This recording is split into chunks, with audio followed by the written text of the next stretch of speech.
Nimesikiliza hotuba muktasari uliosomwa na meneja wangu wa mkoa.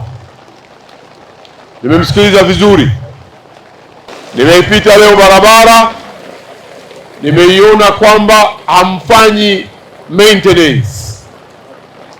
Kwa hivyo watu eneo la kupita kwa masaa mawili kwa lisali moja wanatumia masaa matatu. Sasa mambo yangu ni matatu. Kwa viongozi kutoka wizarani niliofuatana nao wote, simameni pale na TANROADS. Maelekezo yangu ni kama yafuatavyo, wala hakuna maneno mengi, tunataka vitendo, au sivyo?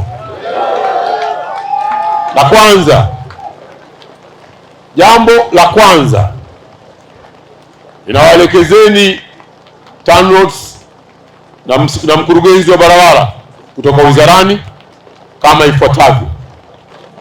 Mpaka itakapofika tarehe 28 ya Februari, mara mwezi huu unaisha tarehe 28, si ndivyo hivyo? Mwe mmeshafuata taratibu zote za kuvunja mkataba wa huyu ndugu na tumfukuze kwenye kazi yetu. Ikifika tarehe 28, muwe mmeshafuata taratibu zote za kumfukuza kazi kibarua huyu ambaye tulimwajiri afanye kazi ya kujenga Kyerwa mpaka Umurushaka. Hilo ni jambo la kwanza. Jambo la pili, nimewasikieni katika ripoti mnanieleza ya kwamba mmemwagiza atoe na alete taarifa ya bilioni 9 fedha za walipa kodi wa nchi hii amezitumiaje. Nami nataka ripoti hiyo ili vyombo vya dola viweze kufanya kazi yake, na ikiwa kama wamechukua fedha zetu wakazitumia kwa maana nyingine ya kuzitumia, tutawachukulia hatua kali sana, ikiwa ni pamoja na kuwafikisha mahakamani waende wakajibu mashtaka ya uhujumu wa uchumi wa taifa letu. Jambo la tatu, tutakapovunja mkataba na kampuni hili ambalo linaonyesha rekodi yake kuwa haipendezi, nitaomba muandae barua rasmi kabisa itakayotoka kwetu Wizara ya Ujenzi kwenda kwa shirika letu linalofanya kazi ya kusimamia taratibu za manunuzi, yani PPRA, na kwa blacklist wasipewe kazi nyingine yoyote katika nchi hii ya Tanzania, hawa waharibu wa mambo yetu. Nimetoa maelekezo na maagizo yote hayo yafanyike katika muda wa siku zisizozidi 28, kwa maana ya mwezi mmoja.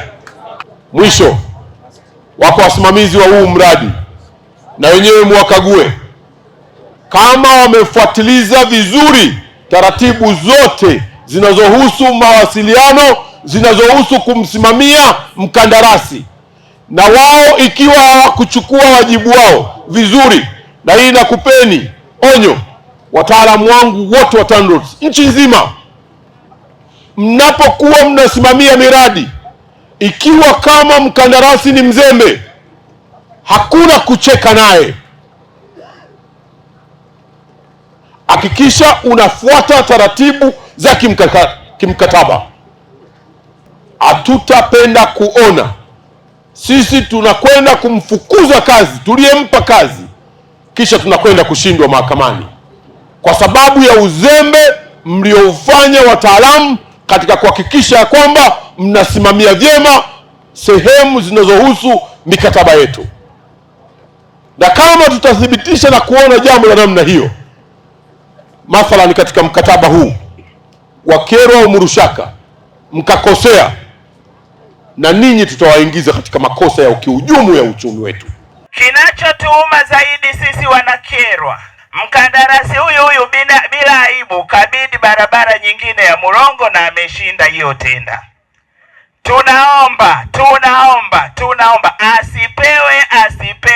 asipewe.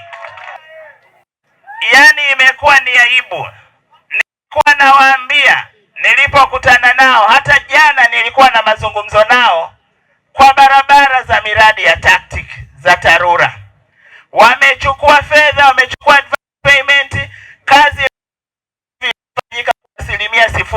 25 hawa barabara za yani, nikiwa hapa natamani hata sijui nifanyeje.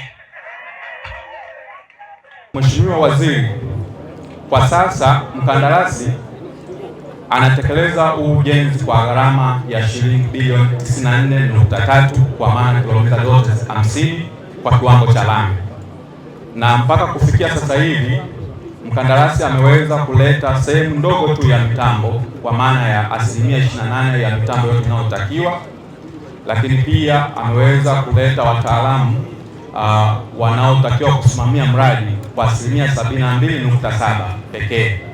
Sasa kwa mujibu wa utekelezaji mpaka sasa hivi mkandarasi ameshatumia muda wa 50 kama nukta 3, lakini maendeleo ya ujenzi wa hii barabara kwa jumla ni 5.4.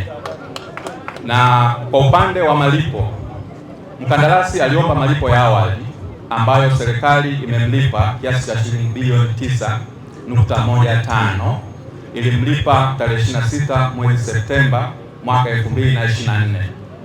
Mheshimiwa Waziri, hii barabara kwa kweli ni kilio cha miaka